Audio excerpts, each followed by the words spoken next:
দেশেই তৈরি হবে বিশ্বমানের প্রযুক্তিপণ্য। নিজস্ব সফটওয়্যারে চলবে ব্যাংক, বিমা, কলকারখানা, অফিস, আদালত।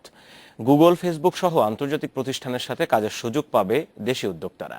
এ লক্ষ্যেই তৈরি হচ্ছে হাইটেক পার্ক। তবে বিশেষজ্ঞদের মতে বিনিয়োগ বান্ধব পরিবেশ তৈরি না হলে আগ্রহী হবে না উদ্যোক্তারা। আর আইসিটি প্রতিমন্ত্রী বলছেন, অচিরেই হাইটেক পার্কগুলো হবে ডিজিটাল অর্থনীতির প্রাণ। 2021 সালের মধ্যে আইসিটি খাত থেকে $5 বিলিয়ন আয়ের লক্ষ্যে দেশের বিভিন্ন স্থানে তৈরি হচ্ছে হাইটেক ও আইটি পার্ক।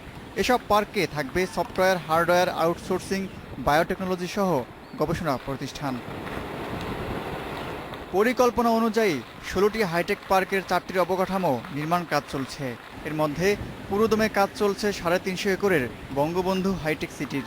এখানে বিনিয়োগে থাকছে কর অব্যাহতি ও আমদানি শুল্ক মকুব সহ বিশেষ সুবিধা। তবে নীতিমালার বেশ কিছু শর্ত নিয়ে রয়েছে অভিযোগ।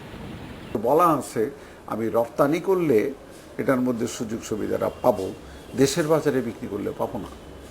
ফলে আমি দেশের বাজারটা অন্যের জন্য আমদানি নির্ভর করে রেখে দিচ্ছি। ইকোসিস্টেম হাইটেক পার্কের অনুকূলে না দাঁড় করাই, তাহলে ওই হাইটেক পার্ক আমার জন্য ব্যবহার করাটাই কঠিন হয়ে যাবে।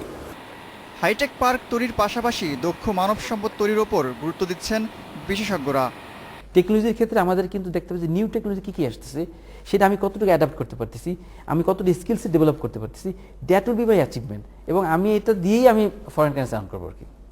আইসিটি প্রতিমন্ত্রী জানালেন, বিদেশি উদ্যোক্তাদের আকৃষ্ট করতে নেওয়া হচ্ছে নানা উদ্যোগ। 10 বছরে সব পার্কের নির্মাণ শেষ হবে বলেও জানান তিনি। যশোরেও কাজ করছে এবং কালিয়াকৈরেও কার্যক্রম শুরু করেছে। তো আমরা খুবই আশাবাদী, যেভাবে আমরা দেশে এবং বিদেশি বিভিন্ন আইটি কোম্পানির সাড়া পাচ্ছি, তাতে করে আগামী 10 বছরে এই আইটি পার্কগুলো আমরা সম্পূর্ণ ফাংশন করতে পারব। কালিয়াকৈরের এই হাইটেক পার্কটি পুরোপুরি চালু হলে এখানে কর্মসংস্থান হবে প্রায় 70,000 মানুষের।